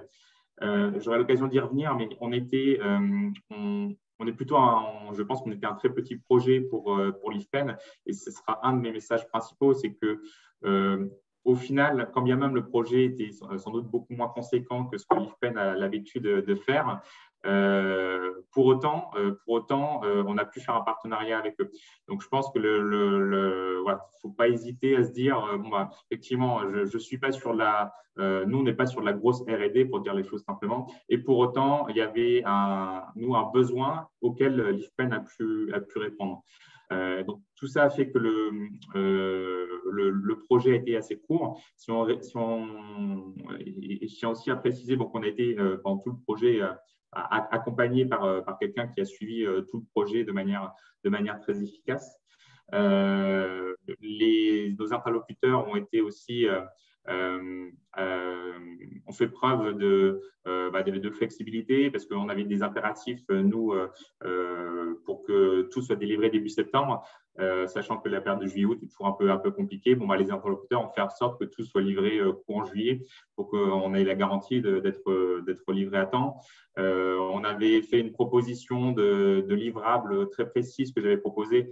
L'ensemble des personnes qui ont travaillé sur le projet ont parfaitement respecté ce qui était convenu et le besoin qu'on avait énoncé. Donc, tout a été fluide, tout a été efficace. Il n'y a pas eu de réunions qui n'ont servi à rien. Donc, la gestion de projet, en somme, a été très fluide, tout simplement. Et je dirais que 7 mois pour un projet comme ça, parce que là, ça comprend tout. C'est-à-dire le début, on ne sait pas vraiment comment l'IFPEN va nous accompagner jusqu'à la livraison la réunion de clôture. Je ne vois pas à quel moment on aurait pu gagner dans le plan de projet. Il n'y a pas eu de perte de temps sur les 7 mois. En résumé, donc sur les points forts, le premier point, c'est bien sûr l'expertise en tant que telle d'IFPEN. Ça, c'est l'expertise pour nous en interne côté ISAP, ce qui nous a permis d'améliorer notre contenu. Donc ça, c'est le premier point évident. Le second point, c'est une expertise reconnue. Alors, par rapport au premier point, qu'est-ce que je veux dire par là? C'est que c'est vis-à-vis de l'extérieur, comme l'IFPEN est un acteur du coup reconnu notamment pour nous, nos cibles, le fait que le partenariat, le fait que ce soit l'IFPEN, tout de suite, ça crédibilise l'approche commerciale. Et donc là, c'est plus tant ce que ça nous a apporté vraiment en interne sur l'amélioration de notre contenu, mais qu'est-ce que ça nous a apporté sur le plan commercial en fait. Et ça a été assez net. Donc c'était un point pour nous qui est très important, surtout qu'on est une start-up en développement. Le troisième point, c'est le modèle en fait, le modèle de partenariat. Une start-up par définition, c'est du chiffre d'affaires qui est très variable, qui est inconnu. Avec un financement un remboursement par royalties, ça permet de variabiliser les charges et que les charges en fait soient du coup proportionnelles au chiffre d'affaires. C'est le principe des royalties. Et du coup, pour une structure comme une startup qui, par définition, le chiffre d'affaires reste très inconnu, c'est effectivement un point très important et sans lequel on ne serait sans doute nous pas engagé initialement. Et le dernier point, c'était celui que j'ai évoqué dans la gestion du plan projet. En fait, c'est que ça a été très fluide et très efficace. De toute façon, c'était dans l'intérêt de tous, mais bon, c'est vrai qu'on a fait appel à plusieurs services. L'IFPEN, c'est quand même une assez grosse machine, comme a été présenté au tout début. Donc, c'était pas, entre guillemets, gagné d'avance. Et au final, tout s'est très bien passé. Le principal message que je voulais faire passer à travers mon expérience, c'est qu'effectivement, et là je vais me répéter un peu, mais c'est que voilà, il faut pas se dire que du coup, si vos projets ne vous paraissent pas en fait suffisamment ambitieux pour un accompagnement IFPEN, ça coûte rien de poser la question. Nous, c'est ce qu'on a fait, et au final, on a noué un partenariat avec eux. Donc voilà, donc il n'y a pas de petits projets, ou du moins, ne vous mettez pas des barrières vous-même. Il y a un comité d'engagement à côté IFPEN qui saura se positionner par rapport à ça. Voilà, donc si vous avez des questions sur ISAP, il y a un autre site internet, mes coordonnées, et puis je serai là avec plaisir pour répondre si vous avez des questions plus précises après mon intervention. Merci beaucoup, Mathieu. Pour compléter ce qu'a dit Mathieu, voilà, donc Mathieu a décrit un partenariat qui s'est très bien passé, on est très content. Je voulais revenir sur un point. Mathieu a dit qu'il avait un interlocuteur tout au long du projet, et ça c'est important, je pense, pour vous, c'est que quand on a un projet, il y a un interlocuteur dédié à votre projet. Et vous pouvez l'appeler à tout moment.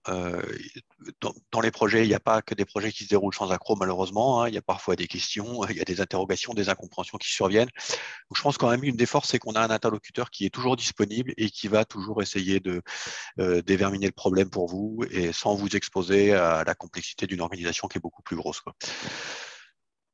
Voilà, en tout cas, c'est ce qu'on essaie de faire pour s'adapter au timing et puis aux exigences des petites sociétés qui, comme l'a dit Mathieu, doivent toujours gérer beaucoup de choses en même temps. Je vous propose de passer aux questions. J'ai vu qu'il y avait beaucoup de questions en lien avec la propriété intellectuelle et la propriété des résultats, hein, c'est ça, Léna? Oui. Alors, il y avait déjà un certain nombre de questions sur la propriété intellectuelle.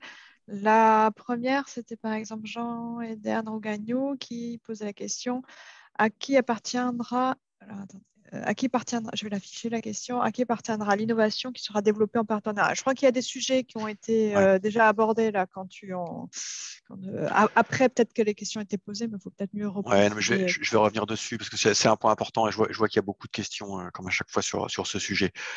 Déjà, il faut être bien clair sur une chose. En fait, dans ces partenariats, en particulier le Boost & Link, c'est pas de la technologie IFPEN qui est exploitée au travers d'une entreprise partenaire. C'est une entreprise partenaire qui vient nous voir avec sa technologie et son approche et qui a besoin de compétences. Voilà. Donc nous, l'idée, c'est de mettre à disposition ces compétences et de vous offrir la possibilité de ne pas payer pour ces compétences que vous avez besoin tout de suite, de ne pas payer tout de suite, mais de payer plus tard lors de la commercialisation de votre innovation. Donc, à qui appartiendra l'innovation? L'innovation, en fait, il y a deux choses. Il y a les résultats et l'exploitation. Dans des partenariats, l'exploitation, vous en avez l'entière et l'exclusivité, l'entièreté et l'exclusivité. C'est-à-dire qu'on a des résultats en commun. Ces résultats, ils vous appartiennent à vous et à nous, mais l'exploitation de ces résultats, elle vous appartient uniquement à vous et vous en avez l'exclusivité. Là-dessus, il faut être clair. Quand ces résultats se traduisent sous une forme de propriété industrielle, donc sous la forme d'un brevet, donc ce qu'on propose, ce qu'on souhaite, nous, c'est que ce brevet soit codétenu par IFPEN et la société partenaire, tant que la société ne nous a pas remboursé, payé la R&D qu'on a effectuée pour elle. Et donc, comme je le disais, alors ce remboursement, il se fait à quelle hauteur? Il se fait, alors, si vous il y a plusieurs cas en fait. Il y a des sociétés qui ont la trésorerie, qui souhaitent payer tout de suite la prestation quelque part qu'on fait pour elles. Ces sociétés-là, donc elles nous versent un montant qui correspond au montant de ce qu'on a engagé pour elles. Les sociétés qui souhaitent bénéficier finalement d'un paiement différé, qui se fait uniquement en cas de succès et lors de la commercialisation, elles nous remboursent à hauteur de 150 à 200% de ce qu'on a opéré. Cette majoration étant principalement liée au fait qu'il y a une prise de risque mutuelle. Hein. Nous, il y a beaucoup de projets sur lesquels on touche de l'argent entre 5 et 10 ans après avoir fait le travail, parfois même. Donc, quand ce remboursement est intégralement fait, vous pouvez récupérer la propriété des brevets. C'est pour ça que je parlais du remboursement. Et dans ce cas-là, vous pouvez nous racheter le brevet à prix coûtant. Prix coûtant voulant dire ce que ça nous a coûté de le déposer, hein, sans valoriser la valeur du brevet sur le marché. Donc, je pense que c'est des conditions très favorables. Voilà, j'espère avoir apporté une réponse à ces sujets de propriété des résultats. Si ce n'est pas encore le cas, n'hésitez pas à reposer des questions. Ouais, il y avait Émilie Bégaud qui demandait, mais je pense que c'est à peu près la même question. Proposez-vous un régime de copropriété des résultats à vos partenaires sur les programmes de R&D? Je pense que c'est oui, assez lié. donc c'est oui, au moins jusqu'à temps que vous nous ayez remboursé la partie de R&D qu'on a opérée pour vous. Et après, vous pouvez récupérer l'entière propriété des brevets. Et après, il y avait une question de Frédéric Guillamot qui demande, bonjour, la PI reste-t-elle la propriété de la PME? Donc là, je pensais pour la propriété intellectuelle antérieure. Alors, oui. Alors, tout ce qui est antérieur reste la propriété de chacun, hein. Ça, c'est sûr. Et la propriété intellectuelle qui est créée pendant le partenariat, donc c'est toujours la même réponse, j'y reviens. S'il y a de l'API qui est créée pendant le partenariat avec des résultats communs, d'abord en copropriété, une fois qu'IFPEN est remboursé, et la PME peut récupérer l'entière propriété de ces brevets, avec une flexibilité en cas de levée de fonds, parce qu'on sait que certains fonds exigent que les startups soient entièrement propriétaires de leur pays. Donc, on peut imaginer par anticipation, je disais, une cession de pays s'il y a engagement de rembourser les frais de R&D lors de la levée de fonds. Ça, c'est une pratique que l'on a déjà mise en place plusieurs fois pour accompagner des sociétés dans le cadre de levée de fonds et leur simplifier la vie. Je me permets juste d'ajouter, donc ce climat, dans notre cas de figure, ayant des moyens financiers. Donc effectivement, nous, on a payé la prestation, je dirais, cash, si je puis dire. Et donc on a récupéré le brevet complet, hein, en accord avec l'IFP. Ce qui est important aussi, c'est si on paye donc une prestation, c'est important aussi dans le cadre, si on fait un CIR, un crédit d'impôt recherche, puisqu'on veut récupérer donc une bonne partie de ces financements par un CIR. Et ça, il faut bien y penser aussi, c'est une part importante. Merci pour ce complément, Monsieur Pernaut. Léna, les autres questions Oui, il y derrière? avait toujours sur l'API, il y avait une question, je sais pas, une personne qui aurait souhaité être rassurée, c'est est-ce que la participation de l'IFPEN ne revient pas à dépouiller la startup de sa propriété intellectuelle? Donc, je pense qu'on a à peu près répondu à cette question. Ouais, non, parce que déjà, la propriété intellectuelle de la société reste à sa propriété intellectuelle, et puis le partage est uniquement sur la partie qui est créée ensemble, et comme je vous le disais, jusqu'à temps que le remboursement soit effectué. Okay.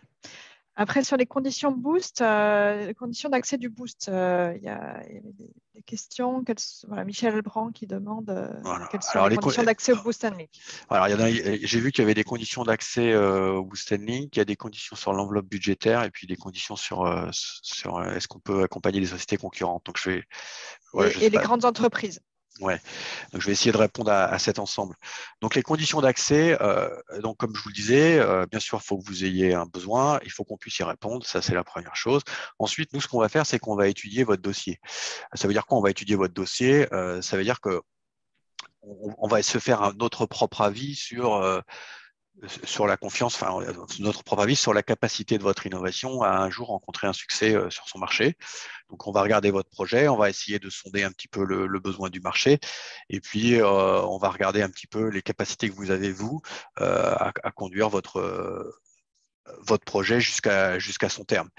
Alors, l'idée, c'est que, comme je vous le dis, c'est qu'on soit rassuré sur le fait que soit aujourd'hui, vous avez les moyens de conduire votre projet sur terme, soit en fait, vous avez suffisamment réfléchi à votre projet pour réunir ces moyens au cours du temps et porter votre projet à son terme. Donc voilà, ça veut dire que dans les conditions d'accès, il faut que nous, on ait à un moment donné, on acquiert cette confiance pour dire, OK, on est prêt à accompagner cette société dans le modèle d'avance de trésorerie où on opère la R&D et on espère qu'elle nous remboursera. Alors, il y a quand même une certaine prise de risque. Hein. On n'avance pas que sur des dossiers où on est certain, je vous rassure. Hein. Comme le disait Léna, on a accompagné des projets qui étaient à TRL2, hein, qui étaient vraiment très peu matures. Donc, on accompagne des projets très peu matures. Si les éléments autour, il faut qu'on ait confiance sur le fait que l'équipe en place est suffisamment dynamique et compétence pour accompagner le développement du projet. Ça, c'est un premier point sur les conditions d'accès. Il y a un cas, et j'ai vu qu'il y avait de la concurrence, qui peut faire qu'on n'accompagne pas une société. Si on a déjà accompagné une société dans un domaine, sur un marché précis, avec une technologie précise, on s'interdit d'accompagner une société qui lui est directement concurrente. En fait. Donc ça peut être une raison pour laquelle on ne vous accompagne pas.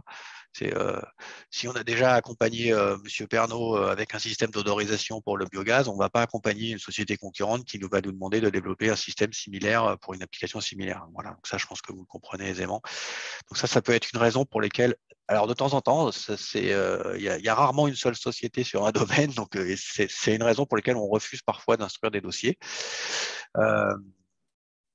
Et puis la deuxième chose aussi, c'est que parfois, la société qui souhaite être accompagnée développe un projet qui est concurrent d'un projet d'IFPEN.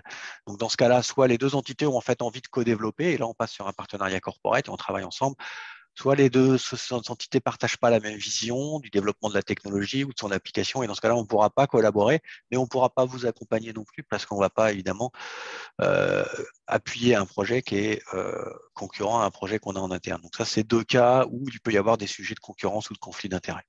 Ça reste quand même, heureusement, des cas très, très minoritaires.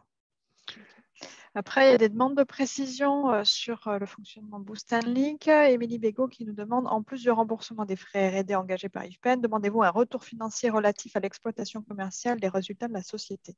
Alors, c'est une bonne question, merci, enfin, comme toutes les questions d'ailleurs. Encore une fois, donc, on demande un remboursement qui est majoré par un facteur 1,5 ou 2 lorsque le remboursement est différé. Hein, et souvent, il est différé de plusieurs années, mais c'est plafonné à ce niveau. C'est-à-dire qu'au-delà, il n'y a pas de remboursement, il n'y a pas de transfert financier au-delà du remboursement avec le facteur de majoration sur lequel on tombe d'accord au moment du contrat. Okay. Alors après… Et encore une fois, j'insiste, c'est parce qu'en fait, on ne transfère pas de technologie d'IFPEN vers la société. On apporte juste des compétences ou des moyens. Après, on a une question de Renaud Laborde qui demande, est-ce que le fait d'être une entité publique, est-ce que le fait qu'une entité publique soit actionnaire d'une start-up a des effets négatifs pour la prochaine levée de fonds? Très bonne question, merci. Alors, on est vigilant à ça pourrait.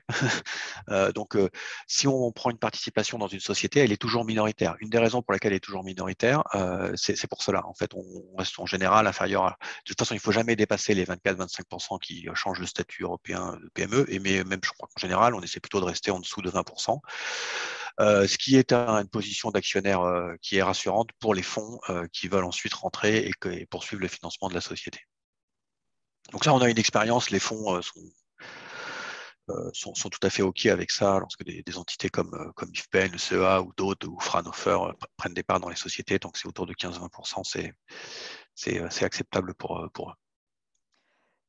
Ensuite, Frédéric Nicolaïdis nous demande, accompagnez-vous des solutions open source? Alors, c'est une bonne question. Je pense qu'on l'a déjà fait, donc je ne dirais pas non. Ça s'étudie. Voilà. Je suis à peu près certain qu'on l'a déjà fait. Voilà, il y a encore d'autres questions. L'investigation du potentiel marché repose sur vos propres moyens ou tierces parties? Non, sur nos propres moyens. Alors après, on ne fait pas une analyse forcément très approfondie, mais on se fait une propre idée, notre propre idée du besoin. Et donc, on a une équipe qui peut faire ce travail. En général, notre analyse du marché et du besoin, elle passe au travers de quelques coups de fil, au travers d'acteurs de la filière, pour se rassurer sur le fait que le besoin existe. faut bien comprendre que dans le cadre de ce partenariat, nous, on n'a pas besoin de se faire une idée de la véritable profondeur du marché que vous adressez. À partir du moment où on a la conviction que le marché que vous adressez est suffisamment profond pour que vous puissiez générer le chiffre d'affaires qui va nous permettre d'être remboursé, nous, on est rassurés. Et comme les montants que l'on opère sont assez limités, on a assez vite la conviction qu'il y a suffisamment de profondeur de marché en général pour que vous puissiez générer le chiffre d'affaires qui justifie l'investissement dans le projet d'innovation. D'ailleurs, je crois que ça m'a fait penser à une question, mais j'ai oublié là. Quelqu'un a posé une question. Non, continue, Léna, on va y retomber dessus. Alors, on nous demande aussi, dans le cas où la société paie directement le coût de la R&D, IFPEN, d'une prestation R&D, IFPEN, appliquez-vous également le facteur de majoration de 150% des coûts? Non. C'est pas le même facteur. Et pour les gens, il y a des gens aussi qui posent la question. Le facteur de majoration, ça peut se discuter au contrat. Il peut être réduit en cas de remboursement précoce. Donc, il y a des sociétés qui sont très, qui optimistes, non, qui pensent qu'elles pourront rembourser très rapidement, et donc qui nous demandent de réduire le facteur de majoration si elles nous remboursent sous 2 ou 3 ans, et on peut faire ça. En général, je crois que c'est 130%, 130% si remboursé sous 3 ans, je crois. Après, on nous demande des contacts pour les Hauts-de-France et l'Est. Donc ça, on fournira ça. Ouais. Je répondrai directement aux personnes concernées. Et il y a sinon une question sur ce que fait les turbines hydroliennes. Est-ce que IFPEN intervient sur les turbines et hydroliennes en milieu marin ou en eau douce, comme Total Energy l'a décidé récemment. Donc, on cite l'exemple d'une installation en cours à Bougival, dans les Yvelines. Alors, dans les énergies marines, actuellement, nous avons une assez bonne expérience du sujet, mais je ne crois pas me tromper en disant que nous n'avons plus actuellement de projet de développement de technologie propre. Voilà. En revanche, c'est un sujet pour lequel nous pouvons accompagner des sociétés extérieures. Donc, nous recevons régulièrement des dossiers de sociétés qui développent des technologies d'hydrolienne d'hydrolienne appliquée au milieu marin ou au milieu fluvial. Donc, on peut tout à fait étudier ce type de dossier. Le fait qu'il n'y ait plus de projet de ce type en interne chez nous, ça veut dire que vous ne serez pas en concurrence avec un projet de ce type chez nous. En revanche, il y a des compétences puisqu'on a déjà travaillé sur le sujet. Donc, n'hésitez pas à nous contacter si vous avez un tel projet et que vous souhaitez éventuellement un accompagnement de notre part. Après, une autre question. Que se passe-t-il si la PME ne peut rembourser IFPEN? Eh bien, si la PME ne peut rembourser IFPEN, il ne se passe rien, voilà, puisque c'est une prise de risque. Donc, on accepte le fait que des projets n'aillent pas au bout. Hein. Et d'ailleurs, c'est une activité. Je peux vous donner quelqu'un parlait du modèle économique. Donc, le modèle économique là-dessus, c'est un modèle économique sur lequel nous dépensons de l'argent public parce que il y a malheureusement plus de projets qui échouent. On prend des risques. Hein. Ça fait partie de cette activité que nous demandent de conduire les pouvoirs publics. Donc, quand les projets échouent, nous ne sommes pas remboursés. La société poursuit sa vie sur d'autres lignes de produits si elle en a la possibilité. Voilà. Ce qu'on s'interdit, c'est de faire plusieurs projets avec une société si les projets précédents n'ont pas commencé à être commercialisés. Voilà. Mais donc, voilà, il n'y a aucun effet si le projet ne va pas à son terme, si ce n'est que on ne va pas refaire un projet avec vous tout de suite. Voilà. Et ensuite, il y a Cédric Lefort qui nous demande est-ce que vous accompagnez sur le business model? Et après, il y a une autre question, mais je ne suis pas sûre de la comprendre. C'est comment éviter le scénario Don't Look Up? Exemple, comment faire payer une industrie polluante qui n'aurait aucun intérêt financier si ce n'est de notoriété sur des gaz à effet de serre. Il y a déjà la première partie de question sur le business model. Est-ce que nous, on fait un accompagnement sur le business model? Alors, sur le business model, oui, on peut. Alors, dans l'équipe, on a des gens, on a des personnes. Donc, on a 6 personnes qui sont dédiées à cet accompagnement startup et PME. Et donc, voilà, ces personnes, on a la chance qu'elles rencontrent beaucoup de sociétés. Donc, forcément, une vision sur les diversités des business models. Pour vous donner une idée, on rencontre entre 400 et 450 sociétés nouvelles actuellement par an. Donc, ça nous donne voilà, une certaine culture de ce qui se fait en termes de business model. Donc, on peut tout à fait vous faire bénéficier de ce regard. D'ailleurs, on le fait systématiquement. Une des premières valeurs que les gens nous remontent souvent, c'est dans l'échange. On peut leur parler de concurrents. Les gens, on leur parle de concurrents qu'ils n'ont pas identifiés, de technologies qui ne sont pas toujours identifiées, mais qu'on a vues. Donc, et pareil pour les business models. Après, je pense qu'il est vraiment important d'avoir en tête que si vous cherchez un accompagnement sur les sujets business model et sur les sujets de marketing ou de stratégie go-to-market, il y a vraiment des entités qui sont dédiées à ça, des incubateurs qui vont vous aider, qui sont formés pour ça. Nous, on n'a pas vocation à se substituer à eux. Je le répète, notre valeur ajoutée, c'est un apport technique et scientifique. On aime beaucoup travailler en complémentarité avec les incubateurs. On est partenaire avec beaucoup d'incubateurs. Donc, voilà. Donc, on peut, oui, vous donner un avis sur des sujets de business model, mais si c'est votre principale préoccupation, il y a des gens dont c'est le métier qui pourront vous aider mieux que nous. Voilà. Et puis, alors, la deuxième question sur ton lookup que j'ai vu, j'ai pas bien compris la question, malgré tout. Donc, si tu arrives à me la clarifier, Léna, je veux bien répondre. Essayer de répondre. Non, peut-être la personne pourra essayer d'apporter un petit élément de réponse de mon côté. C'est bon, du coup, nous, effectivement, on est sur la sensibilisation au changement climatique pour vraiment mener à bien la conduite du changement à une modeste échelle, hein, bien entendu.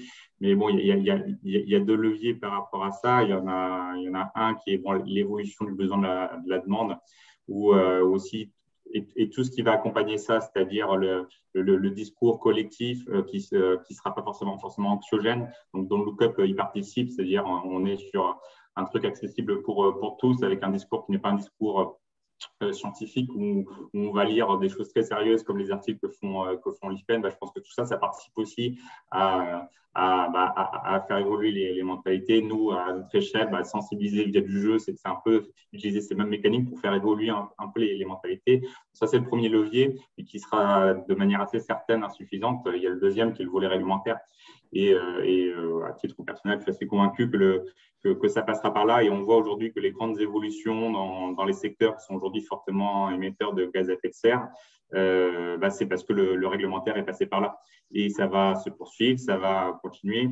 Et si effectivement des groupes comme Total Energy annoncent qu'en 2050, la vente de pétrole représentera plus que, je sais plus, que c'est 20% de leur activité, ça montre bien que voilà, tout ça participe en fait aux évolutions. Est-ce que ce sera suffisant? Par contre, je ne suis pas Nostradamus, donc j'en sais rien. Merci Mathieu pour ce complément. Alors, un peu en lien, on a le temps encore pour une ou deux questions, je pense. Oui, écoute, tant que je vois qu'il y a encore 76 participants, donc on peut continuer tant qu'il y a des questions. Moi, j'ai pas de. Ouais. Alors, également une question sur l'accompagnement, sur le périmètre d'accompagnement de l'IFPEN. Accompagnez-vous uniquement des projets d'innovation sur des technos ou également innovation sur les services et sur le business model? Sur le business model, tu viens de répondre, mais sur les services. Sur les services, oui, s'il y a une dimension technologique, alors c'est un petit peu une réponse de Normand que je fais, mais voilà, encore une fois, nous, notre valeur ajoutée, vous l'avez compris, elle est principalement dans le savoir-faire et les compétences des ingénieurs et des chercheurs qu'on peut mobiliser autour de votre projet. Alors parfois, c'est pour mettre en place une innovation de service. On accompagne des gens pour mettre en place des services, des web apps, des services donc sur le net, mais il faut qu'il y ait une dimension technique.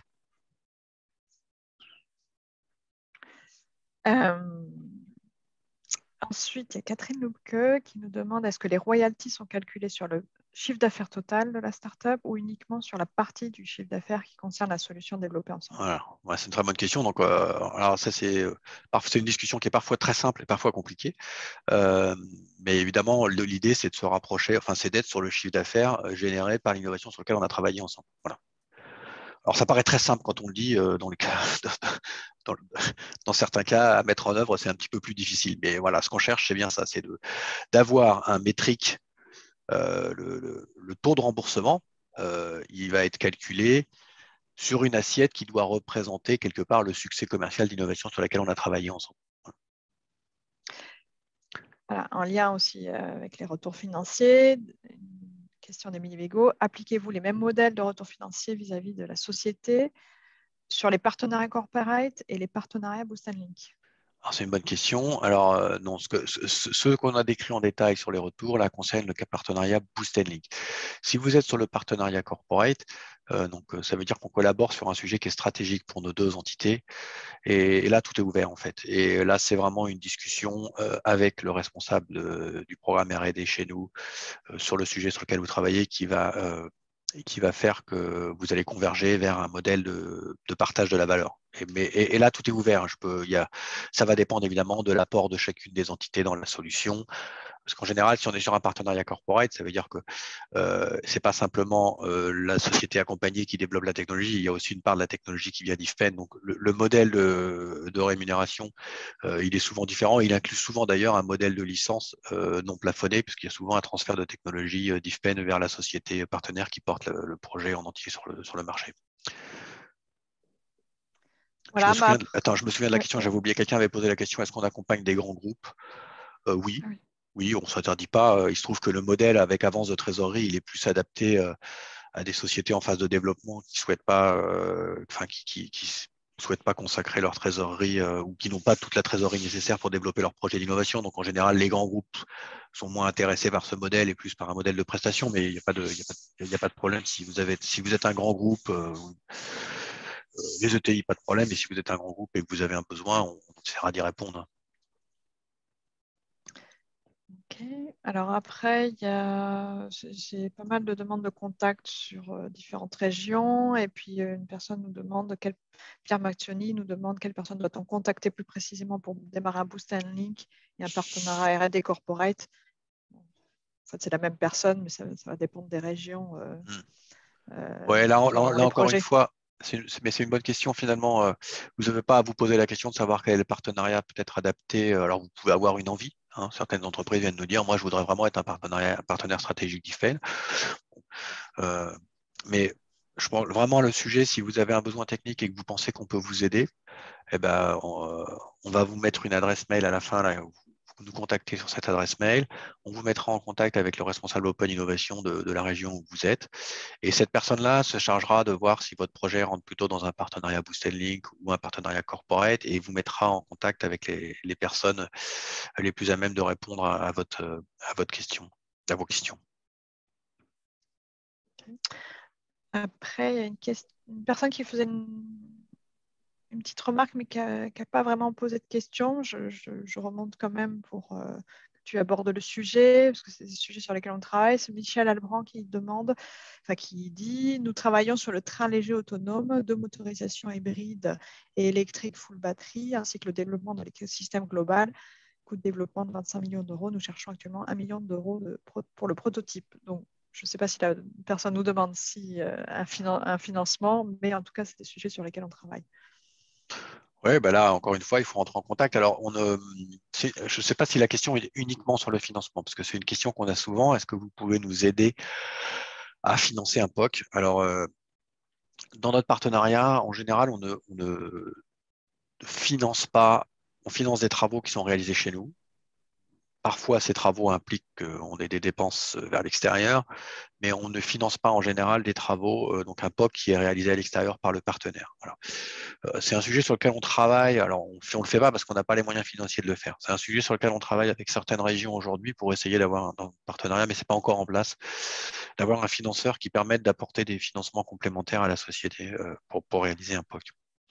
Voilà. Si par contre la personne qui nous a contacté là, souhaite aussi discuter de partenariat R&D, il ne faut pas hésiter à nous contacter. On pourra voir dans quelle mesure on peut travailler ensemble et ce sera avec plaisir.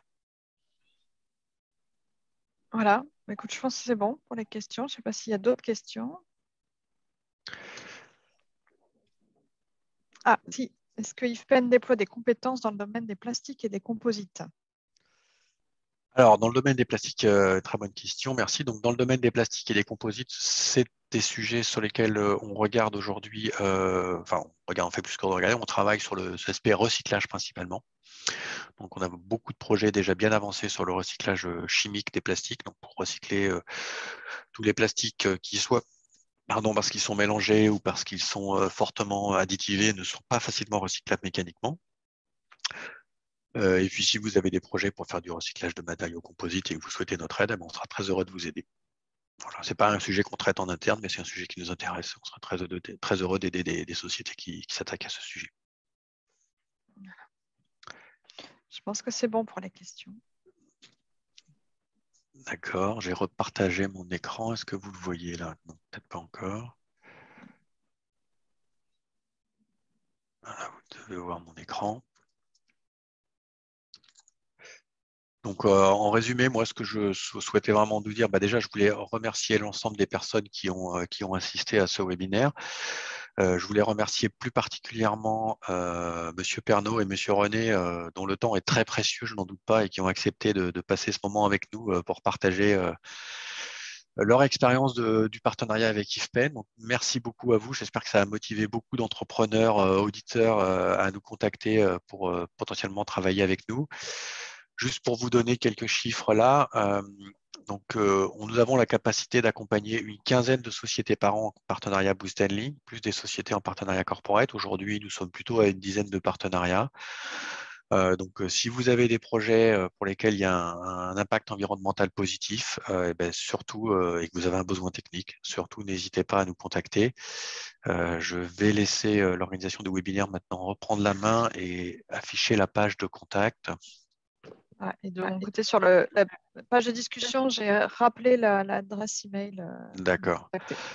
Donc, merci pour la page de contact. Donc, vous voyez, le contact, c'est accéléré@ifpen.fr.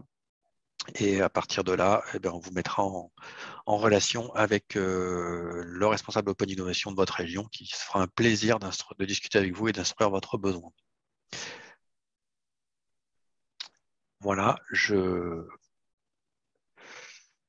nous vous remercions tous et nous vous souhaitons à toutes et à tous une très belle journée et à très bientôt pour de futures collaborations. Merci. Merci. Merci.